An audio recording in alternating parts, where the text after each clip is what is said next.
Right, now I'm out here at the crack of dawn today, and that is because I'm actually doing a little bit of roach stalking. It'd be nice to catch some big roach. There's a few in my local river. I have caught some big ones before, but that isn't the session that I'm filming. I've actually decided to, while I'm roach fishing, I always get pestered by pike. I think we all do when it comes to river roach fishing anyway.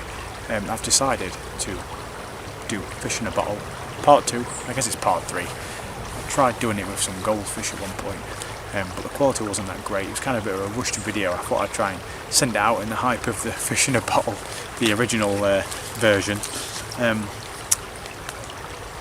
that didn't go too well. The quality was pretty poor. It was in muddy conditions, so I decided to come out today, do what I did the first time, just use 2 natural bait fish.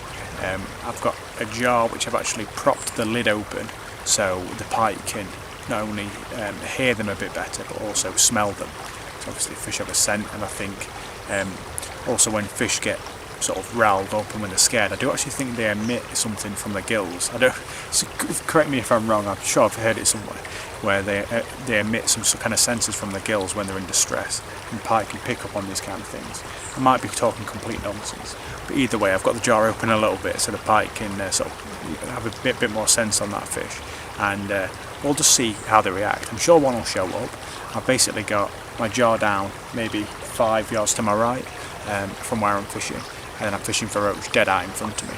So I'm hoping if a jack pike ends up hearing all the commotion of the roach I'm catching, if I catch any, then hopefully it'll come upstream and find that bottle, and we might be able to get some decent footage.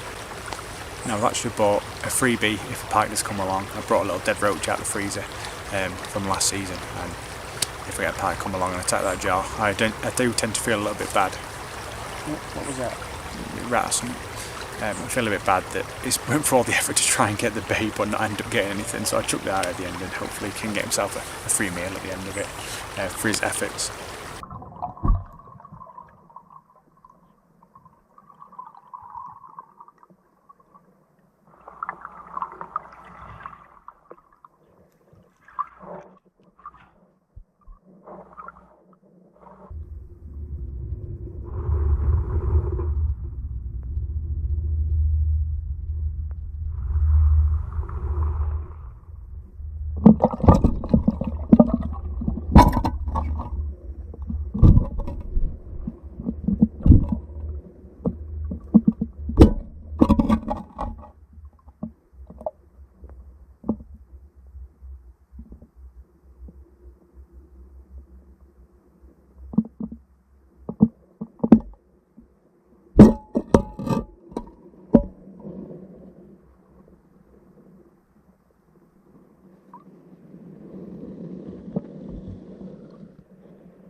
Now after watching this footage back, I did actually notice that right at the beginning of the video, the pike ended up getting a little bit of bruising around the mouth. I do think that is probably from hitting the jar.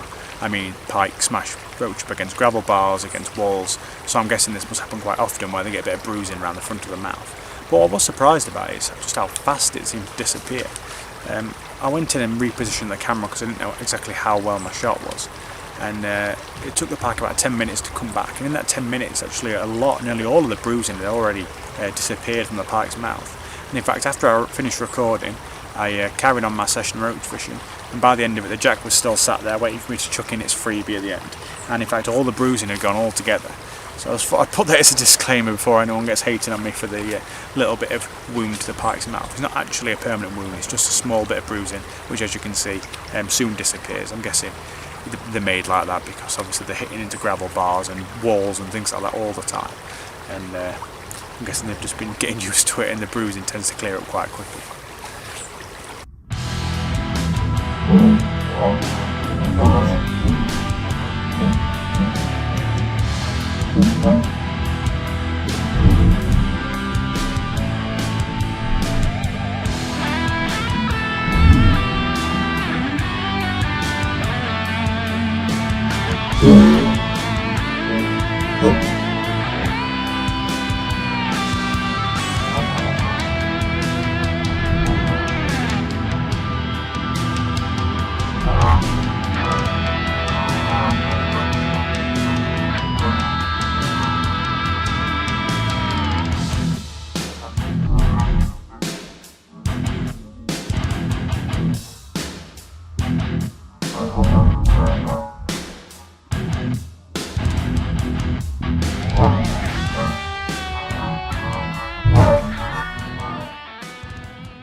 Thank you guys for watching. I hope you enjoyed that. If you follow the link in the description, you can find my Facebook page and Instagram. I tend to upload on Instagram a little bit more than the Facebook page. So yeah, catch you guys next time.